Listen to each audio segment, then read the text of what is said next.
में आपका स्वागत है। हम अभी 1144 पर हैं और अगले हफ्ते कोई ब्रेक नहीं होगा, तो हमारे पास 3 चैप्टर्स हैं। चलो शुरू करते हैं एक ऐसी इमेज से जो बहुत से लोगों को स्माइल कर देगी, नेमली द आयरन जायंट। क्योंकि जैसे ही चैप्टर खुलता है, हम एक ह्यूज रोबोट देखते हैं। चलते हैं ऑर्डर में। रिप्ले और फ्रैंकी, जैसा कि आप जानते हैं, ट्री एडम के पास चल रहे हैं। रिप्ले फ्रैंकी को उस ट्री को दिखा रहा है जिसमें फ्रैंकी वुड में बहुत इंटरेस्टेड था और जिसे हम जानते हैं कि 1000 सनी बनाने में भी यूज किया गया था। फिर दोनों एक इमेंस स्ट्रक्चर के सामने पहुंचते हैं। हम बात करते हैं डायमेंशंस की, और एल्बाफ के लिए डायमेंशंस बहुत इंपॉर्टेंट है। यहाँ हमें वो स्ट्रक्चर दिखता है। ये डिसइंटीग्रेटेड रोबोट इतना रूइंड हो चुका है कि प्रैक्टिकली रोबोट जैसा दिखाई नहीं देता। चलिए कहें कि हम इसे उसके हेड से रिकॉग्नाइज करते हैं और साथ ही रिप्ले का एक जोक सुनते हैं जो वो फ्रैंकी से करता है। I imagined you would surprise since you are a cyborg, dimensions की बात करते हुए। फिर से उस टॉपिक पर आते हैं जहां हम देखते हैं कि रिप्ले इस स्ट्रक्चर के सामने खड़ा है। रिप्ले खुद एक जायंट है गाइस। ये रिप्ले से बहुत बड़ा है। एमे थोड़ा बड़ा था जायंट से, पर ज्यादा नहीं। यहाँ हम बात कर रहे हैं कुछ रियली ह्यूज की। अगर हम ओनिगाशिमा में दिखने वाले सोर्ड्स के बारे में सोचें और एल्बाफ की जमीन में स्टक सोर्ड्स को भी देखें, हम जानते हैं कि पास्ट में ऐसे इवन बिगर जायंट्स थे जो ट्रूली इमेंस थे, लेकिन अब हम ऐसे स्ट्रक्चर्स को देखना शुरू करते हैं। इसके अलावा इस रोबोट के अंदर हम 2 कैरेक्टर्स, लिलिथ और बॉनी को देखते हैं, जो अपनी वॉक के दौरान खो गए थे। उन्होंने इस फैसिनेटिंग स्ट्रक्चर को खोजा।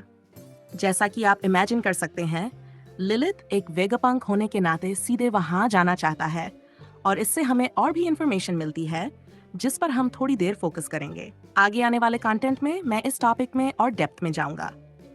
और हाँ, लिलिथ के अनुसार इस स्ट्रक्चर की उम्र अबाउट 3000 ईयर्स है। मतलब 3000 ईयर्स अगो ये थिंग बिल्ट हुई थी, या कम से कम एडम ट्री में मिली थी। सोचिए, हम वॉइड सेंचुरी के बारे में जानते हैं जो रफली 800 ईयर्स अगो के इवेंट्स से रिलेटेड है, पर यहाँ हम बात कर रहे हैं 3000 ईयर्स ओल्ड चीज की। यहाँ हमें वन पीस की महान टाइमलाइन का भी मेंशन करना पड़ेगा। इस इवेंट को ऑफिशियली वन पीस का तीसरा ओल्डेस्ट इवेंट माना जाता है, अर्थात इस रोबोट का जन्म या क्रिएशन। क्योंकि 5000 ईयर्स अगो हमें पता है कि Ohara tree was planted, 4000 years ago Alubarna palace was built in Alabasta, जैसा कि आप जानते हैं, और फिर 3000 ईयर्स अगो ये रोबोट सामने आता है।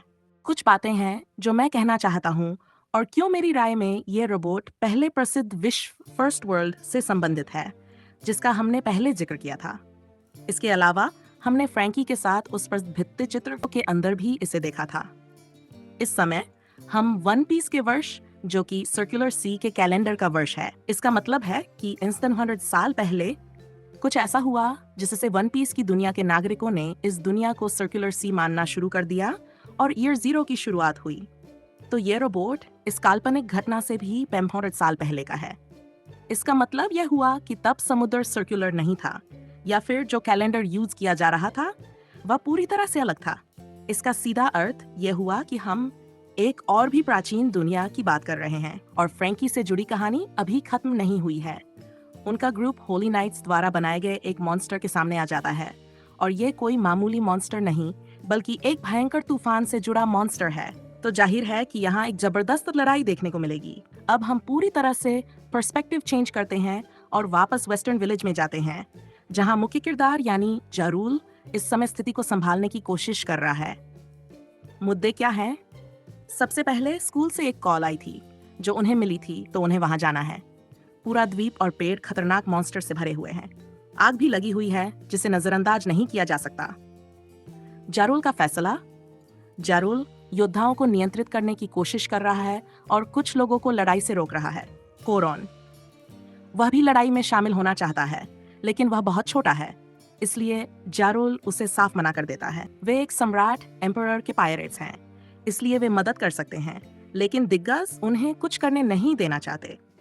ये इसलिए नहीं कि वे कमजोर हैं, बल्कि इसलिए कि वे मेहमान हैं और उन्हें सुरक्षित स्थान पर जाना चाहिए। जारूल मुगिवारा को साफ मना कर देता है। जिम्बिक ये सब देखकर कहता है, इस दुनिया में जब भी कुछ अजीब होता है तो इसके पीछे कोई ना कोई डेविल फ्रूट जरूर होता है। वह सही है, क्योंकि ये मॉन्स्टर्स शायद डेविल फ्रूट की ताकत से बने हैं। अब मुगिवारा और कोरोन एक छोटी सी शिप में एक साथ जाते हैं जो कोरोन ने चुरा ली थी। हम ये नहीं देखते कि ये ग्रुप आगे क्या करता है, लेकिन ये साफ है कि वे लड़ाई में हिस्सा लेने वाले हैं। ऊसप और जिम्बी का डायलॉग। ऊसप और जिम्बी आपस में बात करते हैं। अगर ये सब छोटे लो पीपल कर रहे हैं तो उन्हें खुद ही इस मामले को संभालना होगा। पहले जो गार्ड्स घायल हुए थे वे अब जरूर को रिपोर्ट देते हैं और बताते हैं इस मामले में एक ऐसा व्यक्ति शामिल है जो रेड शैंकी जैसा दिखता है। मेरी राय मुझे लगता है 1. दिगल्स इन खतरनाक मॉन्स्टर्स का सामना करेंगे। 2. मुगिवारा का ग्रुप होली नाइट्स के खिलाफ जाएगा। इस चैप्टर में हम खास तौर पर गंको को देखते हैं जो इस ट्रियो का सबसे इंटरेस्टिंग कैरेक्टर लगता है, कम से कम 2 सेकंड के लिए। क्यों गंको? वो लंच के बाद क्या कर रहा है? वो अपने हेडफोन्स में म्यूजिक सुन रहा है। आप सोचेंगे कुछ भी अनयूजुअल नहीं, पर असल में वो ब्रुक का एक गाना सुन रहा है। हाँ, वही गाना जिसे हम सभी जानते हैं, खासकर एनिमे फैंस। गाना है न्यू वर्ल्ड और ये वो सॉन्ग है जिसे ब्रुक गाता है। 2 साल के टाइम स्किप के बाद जब ब्रुक ने सवॉय आर्किपेलागो में अपने कॉन्सर्ट पर स्टेज पर परफॉर्मेंस दी थी, उससे पहले रन अवे करने से पहले गनको को ये सॉन्ग बहुत पसंद आ गया। और अगर वो लंच के बाद हर बार ये सॉन्ग सुनता है तो उसके साथी भी इसे एक तरह के रिचुअल की तरह रेफर करते हैं। हालांकि इस चैप्टर में हम देखते हैं कि इन तीनों का रोल बहुत कम है, क्योंकि हमें उन्हें सिर्फ एक पेज पर ही देखा जाता है जिसमें इस सॉन्ग का रेफरेंस है। हो सकता है कि गनको ब्रुक का फैन हो और ये काफी इंटरेस्टिंग होगा इस कॉन्टेक्स्ट में देखने के लिए। एक और बात जो मैं पिछले चैप्टर में पॉइंट आउट करना चाहता हूँ वो है गनको का मुगिवारा की मौजूदगी के बारे में एल्बाफ पर रेफरेंस। शायद गनको जब मुगिवारा को देखता है तो लड़ना नहीं चाहता, बल्कि वो बस ब्रुक को देखना चाहता है या उसे जानना चाहता है और फिर किसी तरह उसे जाने देता है, या शायद वो अपना फ्रस्ट्रेशन दूसरों पर निकाल देता है। हम देखेंगे। मेरी राय में ये कुछ ऐसा है जिसे ओडा ने रैंडमली नहीं डाला होगा और इसके कुछ इंटरेस्टिंग इम्प्लीकेशंस हो सकते हैं। जैसा कि होली नाइट से जुड़ी डिस्कशन थोड़ी रुक जाती है यहाँ, क्योंकि हम आगे बढ़ते हैं एक दूसरे कैरेक्टर की तरफ, एक ट्रूली सेंसेशनल सीन जिसमें क्लियरली बात हो रही है सोल की। अगर गनको उस ट्रियो का सबसे इंटरेस्टिंग कैरेक्टर है तो सोल वन पीस के सबसे लवेबल कैरेक्टर्स में से एक है। वास्तव में सोल क्या करता है? वो 2 शील्ड्स लेकर उन बच्चों की लाइन के सामने खड़ा हो जाता है। ये स्लीप वॉकिंग बच्चे जो गनको के एरो का अनुसरण कर रहे हैं ताकि वो बिना तौरण से खुद को नुकसान पहुंचाए बच्चों को रोक सके।